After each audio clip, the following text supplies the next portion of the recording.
first comment winner, Paula Taylor 1046.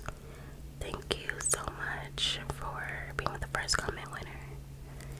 And this person has supported me for so long, and I just want you to know that it never goes unnoticed.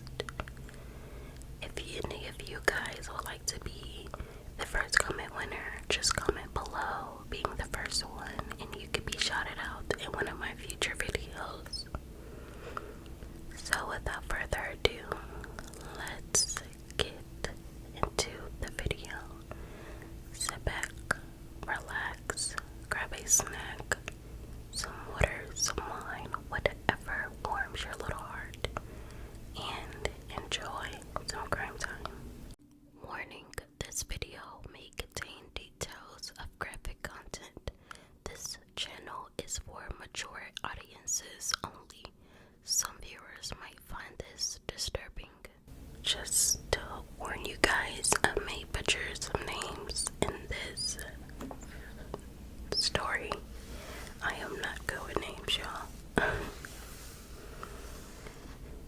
On May 31st, 2012, Gerard Kinyua sat in the living room of his brother's Hartford home. His brother Alexander was taking a shower. A student at Maryland's Morgan University, Alexander was renting the townhouse while he attended school. Gerard got up from the couch to walk around the house. When Gerard passed the laundry room, something caught his attention. On top of the dryer, he noticed a blanket that was covering something and had a strong smell to it. When he lifted the towel, he stood in a state of shock. Underneath the blanket was 2 tin dishes that contained a human head and 2 human hands. Distraught, Gerard called his father, Anthony Kinyua, to tell him of the gruesome discovery. Anthony told Gerard he was on his way over to the townhouse. As Gerard put down the phone, Alexander stepped out of the bathroom. Gerard told him about the body parts, but Alexander told him that he was mistaken. Alexander told his brother what he had seen were animal parts. Gerard did not believe his brother's explanation and felt scared being around him. To his relief, he heard his father drive up outside. Gerard bolted outside to his father.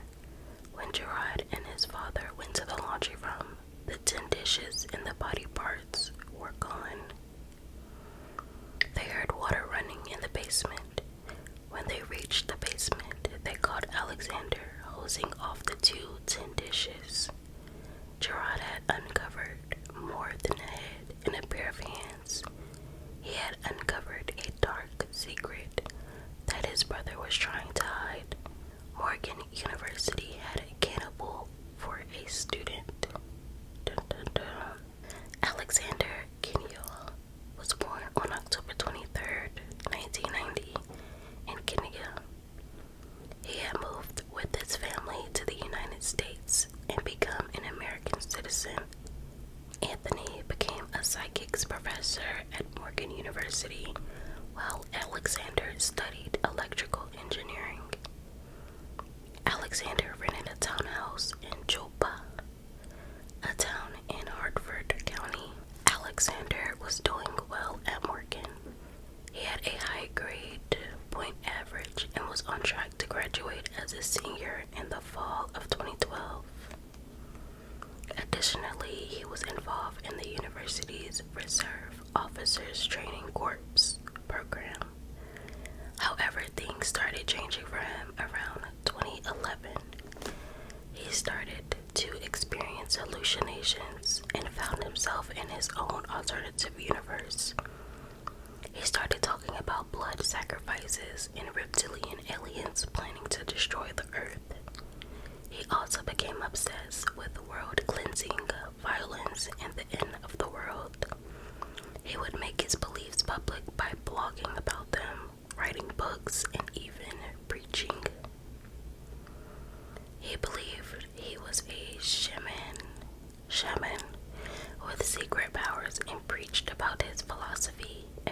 opportunity he could find. He once spoke about human sacrifices during an anti-hazing forum at school. The following is an excerpt from one of his Facebook postings. Quote, "Hear me out, butchers. Are you strong enough to endure ritual mass human sacrifices around the country and still be able to function as human beings? It's been all too tragic with the dual university shootings at Virginia Tech and other past university killings around the country. Now, for a twist, ethnic cleansing is the policy, strategy, and tactics that will affect you, directly or indirectly, in the coming months.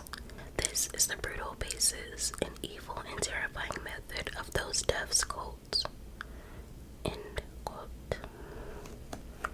Besides his obsessive thinking about his philosophy, he was also becoming increasingly violent in his behavior. In December 2011, Alexander visited the ROTC office on campus.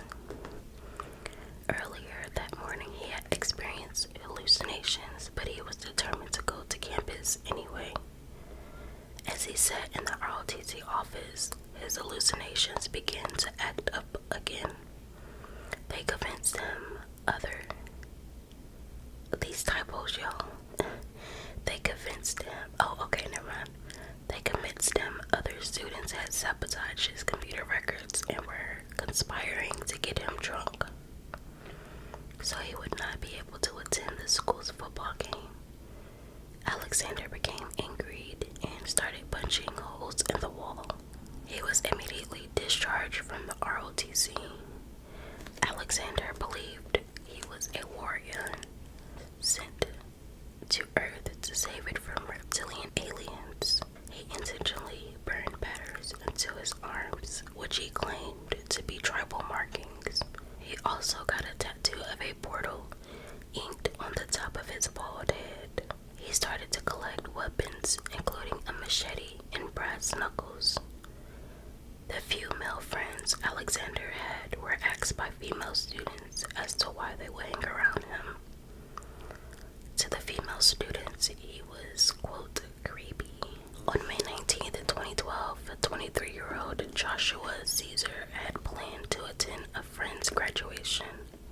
He decided to spend some time and visit Alexander's roommate.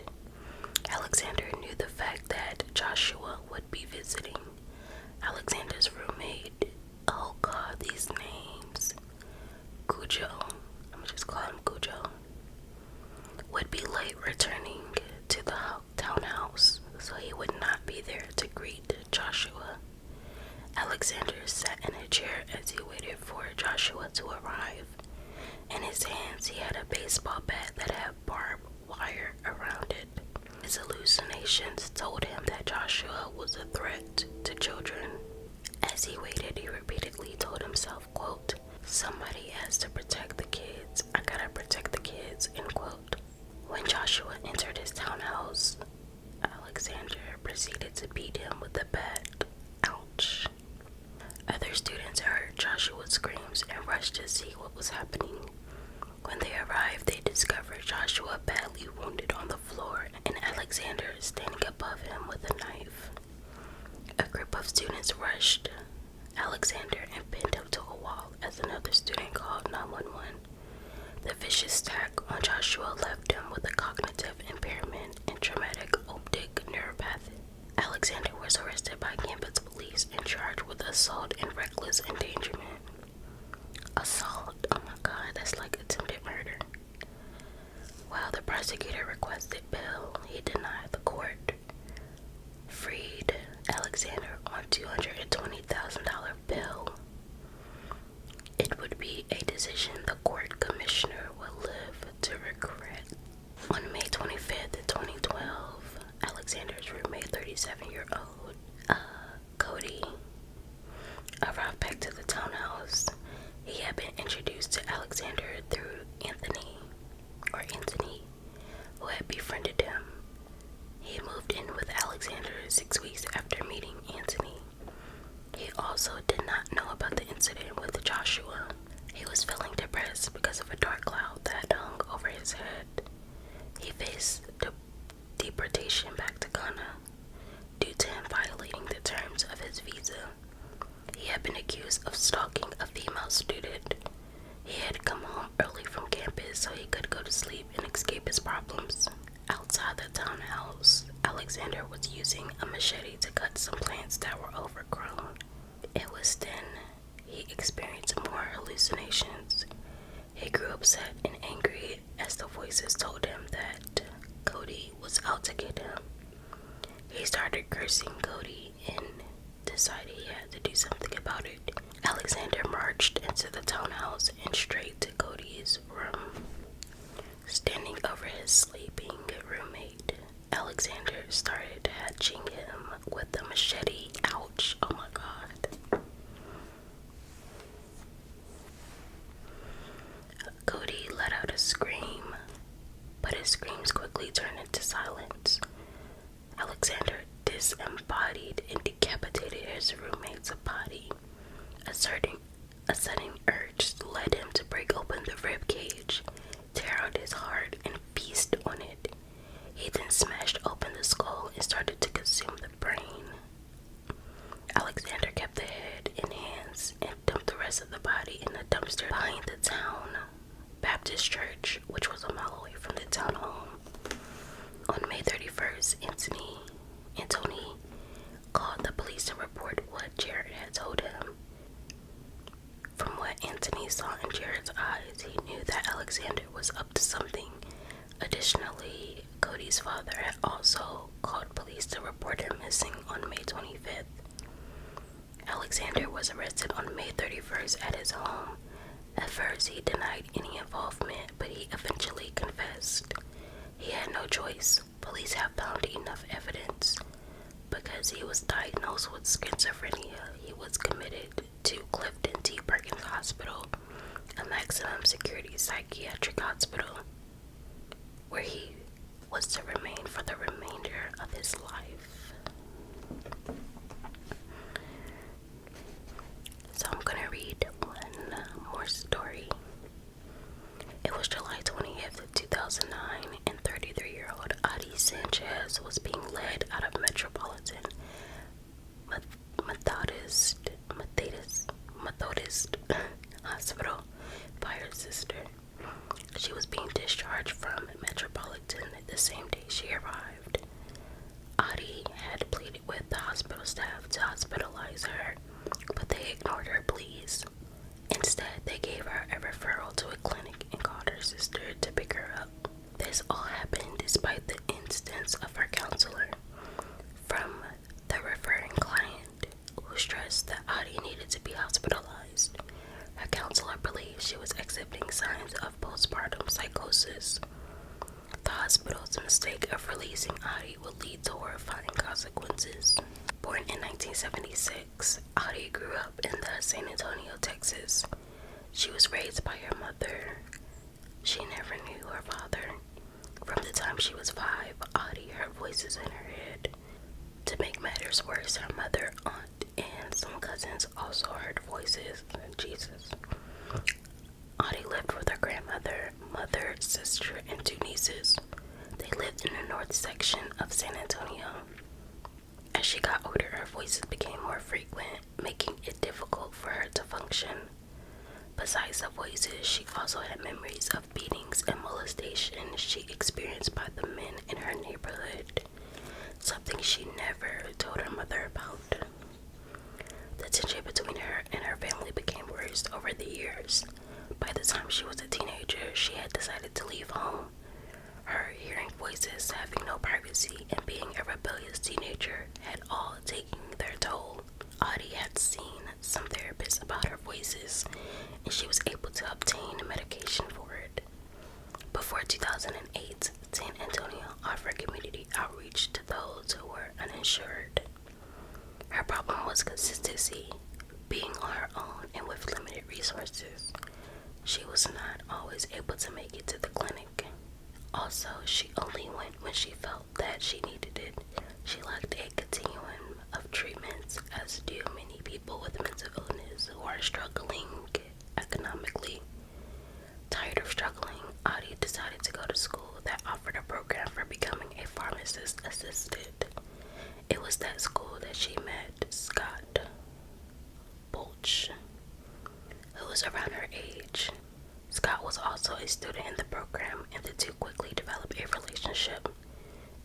relationship doomed to failure.